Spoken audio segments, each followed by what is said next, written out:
What is going on, guys? It is Matt with Sith Bricks, and on this Flashback Friday that I finally remembered to do after not doing it for a couple of weeks, my bad, I wanted to show you guys my all-time favorite deck from the Star Wars collectible card game. This is the deck that I used to run when I played tournaments.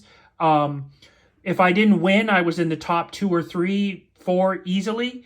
All right, so as you can see, I have a lot of different characters from the Star Wars universe. We got Darth Mauls. We've got different variants of Vader's, the Emperor. You guys want to know where Mara Jade's initial pictures come from?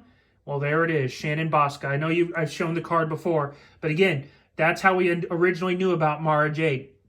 All right, we got some support characters up there. You guys wanted to know the names of the Emperor's aides in Return of the Jedi? Well, you got Simalu and you got Janice Grijatis. So these are the two aides that the Emperor talks to after he sends Vader to the command ship to await his orders.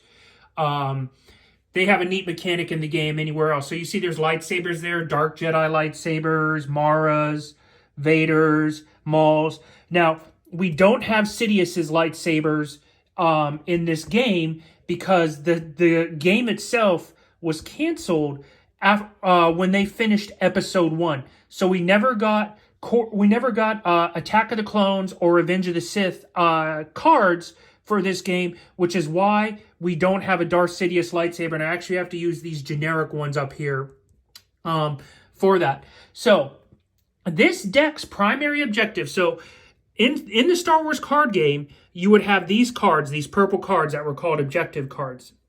These cards allowed you to do things in the game that you saw in the movies. Say you wanted to destroy the Death Star, you can actually make a Death Star run on both of them.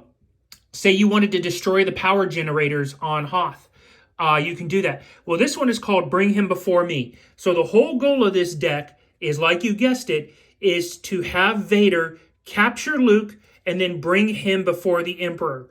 All right? As soon as you capture Luke, as you can see right down there, you get to flip this card over, and then it gives you additional bonuses that are like game-breaking almost within the game. You have cards that you start with that affect the game, all right? You have locations. So sometimes these objective cards will tell you that you start with certain cards. So see at the top it says deploy the throne room, insignificant rebellion, and your destiny. So you start by doing this. There's insignificant rebellion and your destiny. Now, I can't really get into all of these cards, but it just basically, these cards allow you to try to complete your objective within the game.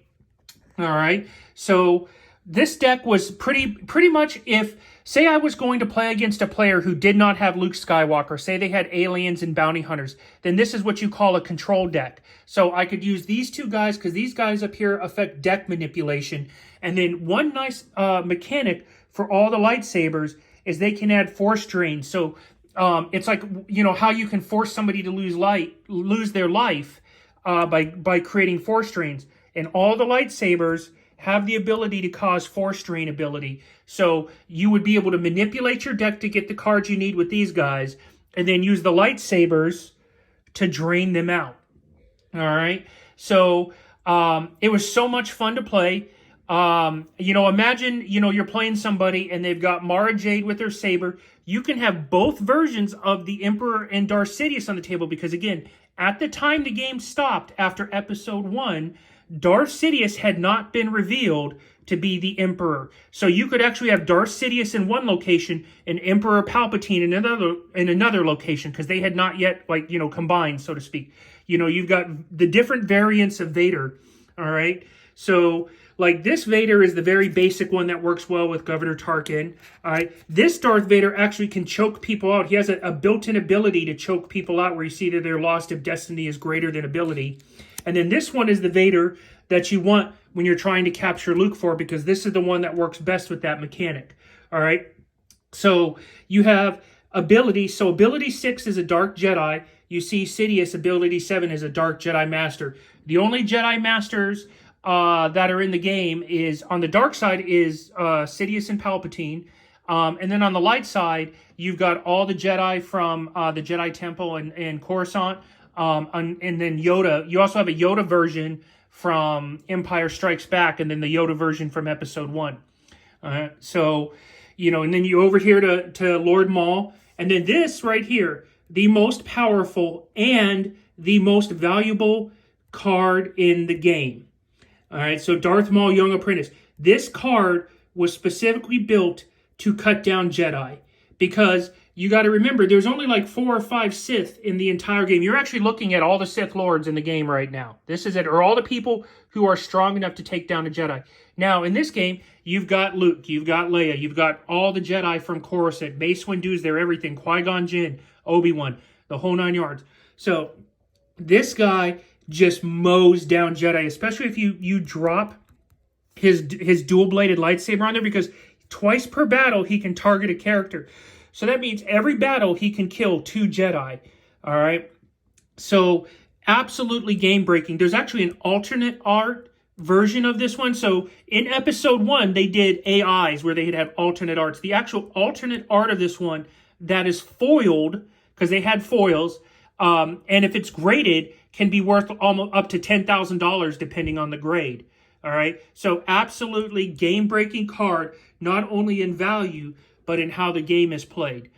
And so this was just so much fun, guys, to be able to drop down my favorite characters, all the Sith Lords, into the game, and then start either taking out Jedi, trying to capture Luke and bring him before the Emperor, just like you can do in the movie, or if need be, do deck manipulation. Now, I have these 2 guys in here. So you guys seen Aurra Singh? She actually had a card in the game. The nice thing is she could steal lightsabers. You can see it. She has it built into her character right here. So say Darth Maul kills Qui-Gon Jinn and Aurra Singh is at the side. She will steal Qui-Gon's lightsaber and then have the ability to use it because she's ability 4 force sensitive. All right. So, and then there's also ability 5 force sensitive, which is almost Jedi, which is what Mara was. But you need to have it at least an ability of 4 to use a lightsaber in this game. All right. So she would always be tagging along with Maul in the game. And every time he was killing Jedi, she was just jacking lightsabers. Now, this guy was great because he is just basically your sacrificial lamb. You put him into play with, like, say, Maul when he's killing Jedi. Well, they have to target him first because of his built-in mechanic. So it protects Maul and Aurra while they're running around with this guy. Or I can drop him in with the Emperor. So that way, in case people are trying to come after them, he protects them. All right. So just so much fun, man. I really wish this game hadn't been killed off by Wizards of the Coast, but that's what Wizards of the Coast does. They buy up the competition and then they kill it off. This was, I'm just said it again, guys. It is so much fun to play. It is so much fun to collect. And it's really a shame that we're never going to see these cards again. So you guys have seen the sets that I have. They're kind of hiding over there. That's actually a complete set sitting right over there in my room. But this was my deck that I used to run roughshod at tournaments in North Carolina over. Just nobody could stop it. Oh, and one last thing. So you see how you have the 3 different versions of Vader. All right. Well, the dot means you can only have one version of a character in play. But you can replace him. So say I start the game with this Darth Vader. All right, I can actually replace him with this Darth Vader. He would just basically cover him up in the game because he's been replaced. And then if I drew this one later on, I could actually replace him, but you cannot go backwards, okay? So if this Vader's down, the most powerful version of in the game, you cannot deploy these other 2 because that's not how the mechanic works. Same thing with Maul. Now, these ones are identical, so you could put either one down, but once either one's down, they can't replace each other because there was only one way to do it. So some kind of trickiness with it, like the same thing I said with the Emperor and whatnot. But, that's what it is. And same thing with the lightsabers. Now, sorry, I was going to close it, but then I just remembered a cool thing. So you have Vader's lightsaber. So this is his original lightsaber card. You can either force strain or target a character. But Darth Vader's lightsaber, again, this is what I loved about the game because it followed the movies. You can actually throw this lightsaber just like he does in Return of the Jedi to enhance his ability to take out a Jedi. And then the nice thing is place the lightsaber in the use pile at the end of the duel. So just like in the movie, you can actually throw the lightsaber to try to take out a Jedi, Luke, whoever, and then it recycles back to the use pile when it's done. So that's the thing I like so much, is that you could actually do things you saw in the movies with the cards, and the cards worked well with it. All right, so now we're going to end it up. Thanks again for everybody that watched. I know this has been a long Flashback Friday, but this is just my absolute favorite thing in the world is my Star Wars CCG, and I hope you guys enjoyed it, and we'll see you next time on Sith Bricks.